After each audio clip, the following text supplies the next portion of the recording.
Okay guys, so let's do a quick unboxing ng ating biniling helmet na Spider. Okay.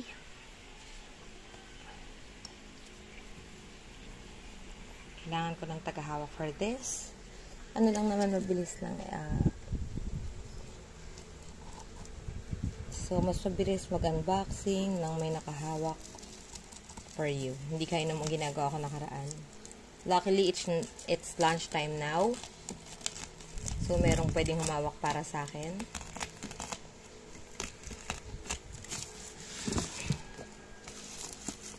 So, guys, napaka-importante na pag rider kayo ay bumili kayo ng matibay and safe na helmet. Kasi, ulo nyo yan, guys. Kapag hindi maayos ang helmet nyo, tilapon talaga kayo kapag kahit gaano kayo mag-ingat you'll never know kapag yung kasabay nyo sa kalsada balahura.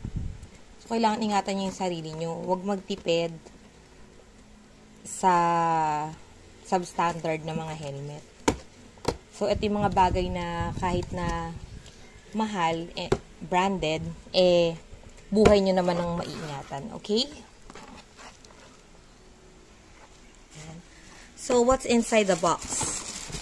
Oh, extra visor. Okay, so ang model natin ay Spider na Spike. So, meron siyang extra na clear visor. Naka-bubble wrap ang loob. Nakalagay siya sa kanyang Spider na bag. Helmet bag.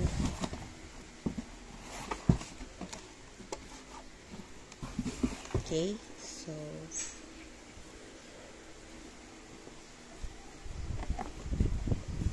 ito po yung kanyang design. So, Spike 2.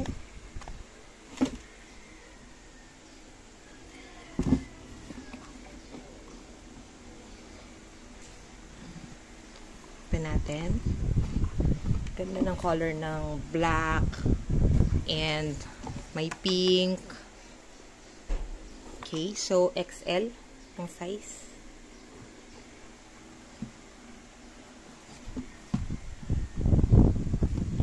Meron siyang airflow sa taas,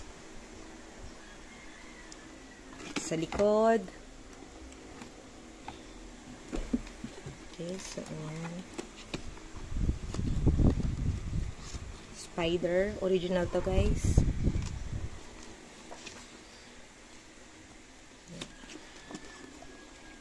Ayan, nakalagay sa loob XL.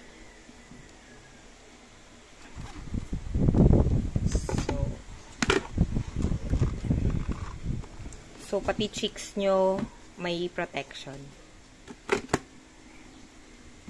Okay, so yun. Ito po ang ating mixing unboxing ng ating Spider helmet.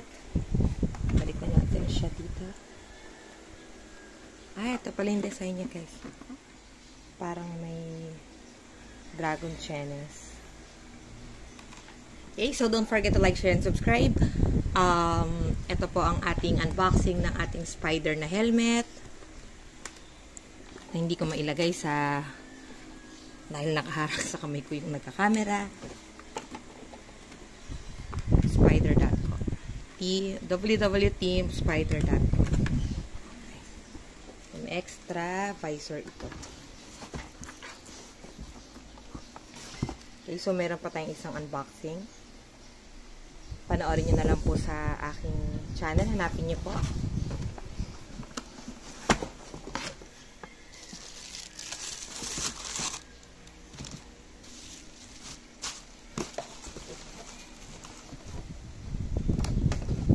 So, ito na po ang ating Spider na Spike 2.